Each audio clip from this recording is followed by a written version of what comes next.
Farhad Farooq, thank you very much. And so with that, ladies and gentlemen, it's now time to hear from one of our very distinguished guests this evening. And so, ladies and gentlemen, our special guest for the WinSYS City Campus Annual Graduation Ceremony 2026 is one of the most Sri Lanka's respected technology entrepreneurs, startup builders, and growth strategists with more than 2 decades of remarkable experience building, scaling, and transforming technology-driven businesses across South Asia and Southeast Asia. And throughout his extraordinary entrepreneurial journey, he has played a pivotal role in creation and growth of some of Sri Lanka's most recognized digital success stories, including being part of the founding journey of PickMe, Yoho, and later co-founding DishServe, demonstrating his passion for innovation, operational excellence, and building businesses that create real impact. And today, he is widely recognized as a visionary founder,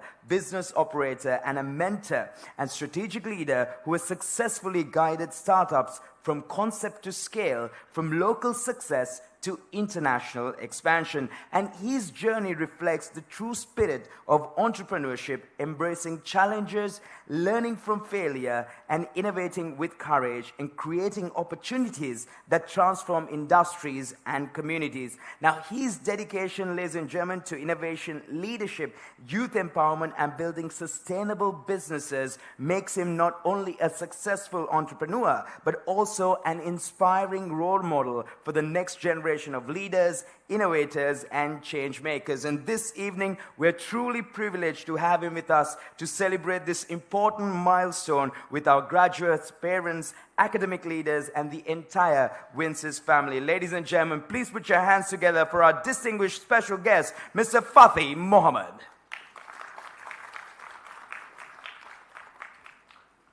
Thank you. Thank you for that elaborated description. Good evening, everyone. Good evening, everyone. So, normally I don't take papers. I just do a very heart-to-heart talk. But, since when I asked from Ziam, how many minutes I have, then he said, okay, 5, 8. I was like, okay, should be giving us something structured really well, so everyone can take something home. Yeah, so let me do this. Yeah. So before I begin, I want to ask you a question, and I want you to answer honestly and what's in your mind, right? How many of you, at some point in the last 12 months, felt a quiet fear that AI might make your degree irrelevant? I have been, number of people have spoken to me. I'm doing this, what will happen to me? I'm working here. What do you think? What will replace, what AI will replace, right? Whether my job will be replaced by AI, right? So don't be embarrassed about it. That fear is everywhere, even in boardrooms, even in universities. It's in government policy, and it's absolutely sitting in this room right now. Because that fear, if you channel it correctly, might be the most valuable thing you can take out of WinSYS degree or WinSYS today.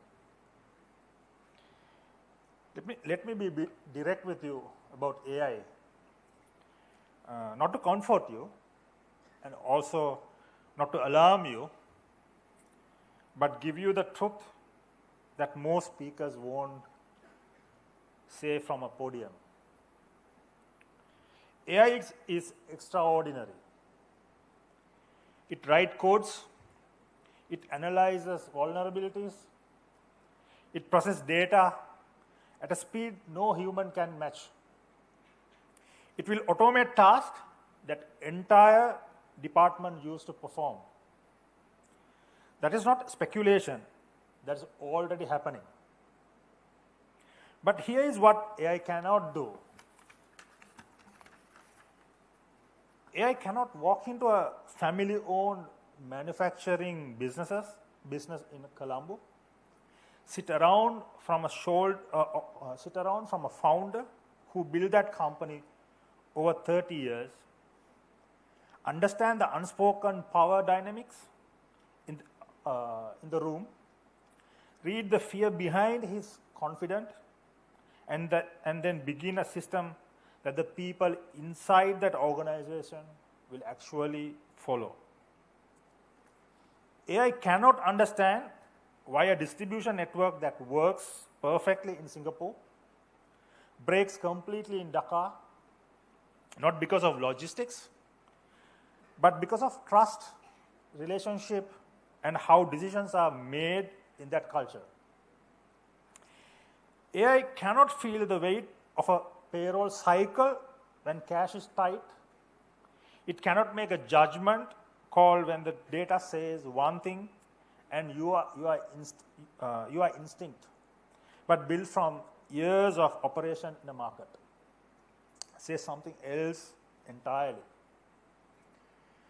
AI operates on a pattern from the past, but scale, a real scale, happens at the edge of what has never been done before.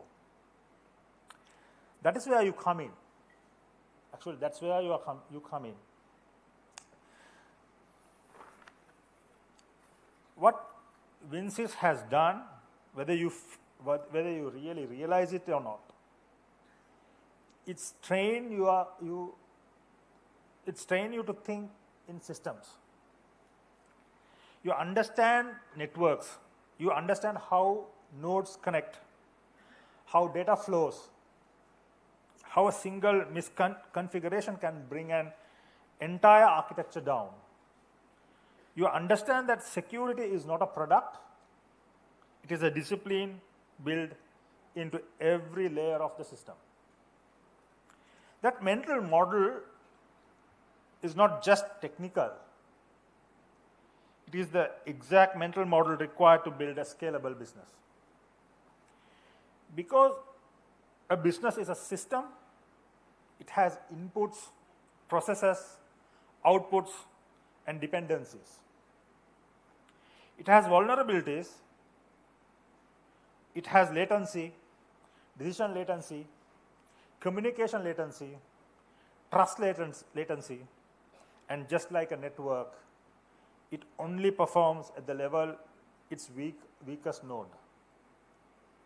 The difference between a business that scales and that stays stuck, it's almost never the idea. It is almost always the architecture. Businesses fail at scale because the founder's mental model was never transformed into a system. Because decisions live in one person's head instead of a documented process. Because growth exposed every gap that hustle was preparing over. What you have studied, the protocol, framework, structured thinking, systematic problem solving, that is exactly what the next generation of Asian businesses desperately needs. I did not always understand this. When I started the business, when I started building businesses, I thought speed was the answer. Move fast, try things, figure out. And for a while that worked until it didn't. I remember a specific moment sitting in front of a business that was growing on paper but collapsing internally. The team was reactive. Every week felt like a fire drill. Revenue was coming in, but we were bleeding from the inside. From unclear responsibilities, from systems that only one person knew how to operate, from a culture that rewarded busyness over clarity. That was a moment I understood that what I had been building, and more importantly, what I had not been building. I had been building actively. I had not been building architecture. And the question that changed everything for me was not how do I grow faster?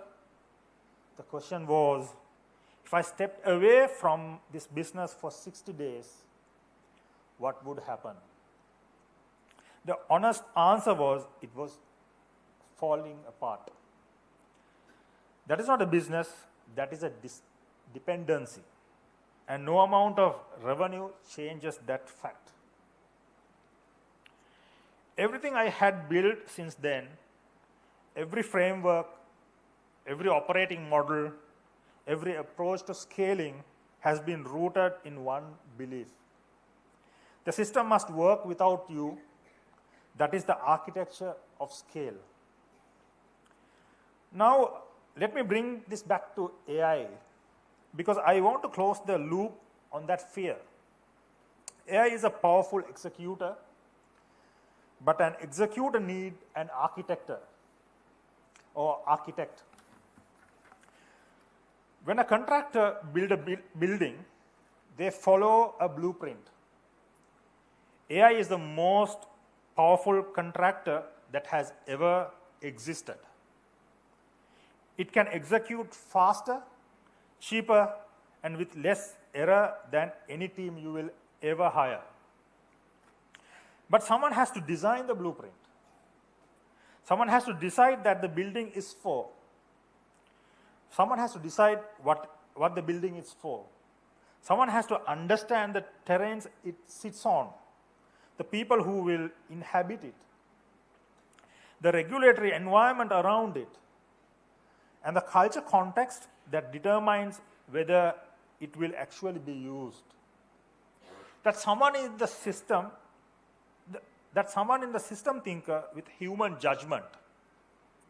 In the next 10 years, the most dangerous professional in any room will not be the one who knows how to use AI tools the best. It will be the one who knows how to architect what AI is pointed at. The organization that will scale in Asia, not the ones that adopt AI the fastest. They are the ones that build the right system for AI to operate within, and that requires human intelligence, contextual judgment, and the kind of structural thinking that you have spent years building or years developing. So do not compete with AI. Architect about it. I want to say one more thing that is specific to this room and to this region.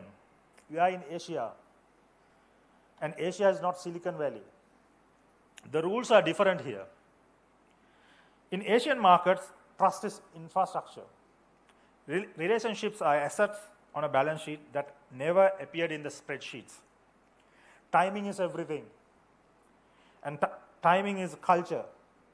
A product that works in one city may fail in the next because of language, religion, economical philosophy, or social hierarchy. These are not problems that AI solves. These are problems that system thinkers who understand people, not just technology, solves. Sri Lanka, South Asia, Southeast Asia, these markets are at an inflection point. There's more capital, more connectivity, and more ambition in the region than at any point in history. And the businesses that will define the next decade in Asian commerce will be built by the people who can combine structural thinking and human intelligence. That is you, if you choose it. You are graduating at a remarkable moment. A moment when the tools are more powerful than they have ever been. which means the gap between those who use the tools and those who design systems has never been wider. Do not spend your career executing inside someone else's architecture. Learn it, master it, and then build your own. Find the businesses, maybe family enterprises, the growing SMEs, the startups that are running in chaos and turn it into something that scales. That is where your value sits. Not just as a technician, but as an architect. Your certificate says that you learned. What you build next says who you are. Build systems. Build them with discipline. Build them with understanding that human judgment behind the system is the one thing that cannot be automated. Congratulations,